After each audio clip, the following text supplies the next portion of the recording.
आगे भगवान अब कुछ बड़े होते हैं। 6 दिन पर तो पूतना का उद्धार कर दिए। आगे सकट भंजन आता है। सकट भंजन कौन है? तो मैया इनको अपने खाट पर सुला करके 6 महीना का अवस्था है। एक तृणावर्त बवंडर हवा बहाने वाला एक राक्षस था।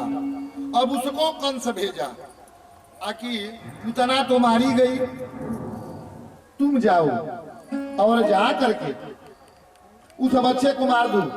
मालूम पड़ रहा है कि अब यही बच्चा है, यही मुझे मारने वाला है और इसी के हाथ से मेरी मृत्यु होगी। वो बवंडर जो तृणावर्त था वो क्या था? हिरणाक्ष, जो मैं कथा कहा पहले दिन की कथा में, जो हिरणाक्ष उनके पुत्र का नाम उत्कच है और उत्कच लोमस ऋषि को हमेशा डराता रहता था। उनके आश्रम में जाकर के हु हा हा चिल्लाता रहता था। उन्होंने श्रापित कर दिया उत्कच को कि तुम जाओ तृणावर्त बन जाओ।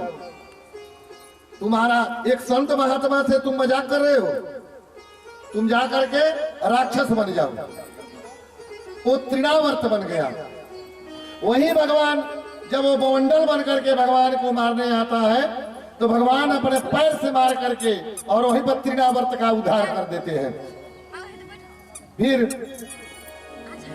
एक दिन सोचे नंद बाबा कि अब इन लोगों का नामकरण कर देना चाहिए।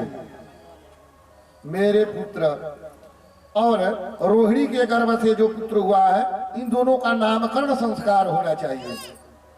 तो उनके कुल गुरु का नाम गर्गाचार्य जी है। गर्गाचार्य जी को बुलाते हैं और गर्गाचार्य जी से कहते हैं कि हे महाराज जी, आप मेरे कुल पुरोहित हैं, बच्चे का नामकरण करिए और इतना शांति धीरे से करिए कि किसी को पता न चले, नहीं तो जान जाएगा कंस की यही है तो पुनः फिर ये कर देगा मारने की कोशिश। उन्होंने कहा कि इस दुनिया में सबसे पवित्र जगह यदि गंगा जी है तो उससे कम नहीं है गौशाला। तो क्यों न हम गौशाला में चल करके और जो नामकरण के विधि विधान कर्मकांड है उस विधि को करके नामकरण कर देते हैं। गर्गः पुरोहितो राजन जदूनां सुमहातपान् व्रजं जगामनन्दस्य वसुदेवं प्रचोदितः। तं दृष्ट्वा परमः प्रीत प्रत्युत्थाय कृताञ्जलिः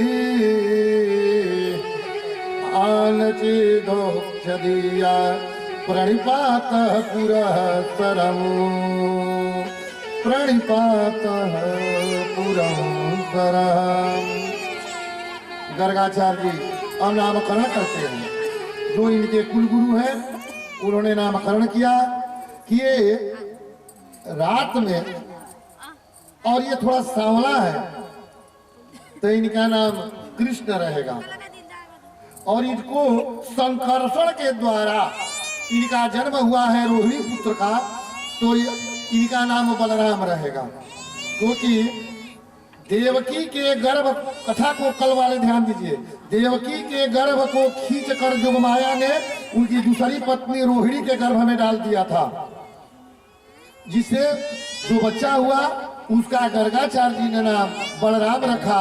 कहा कि इनका दूसरा नाम संकर्षण भी रहेगा।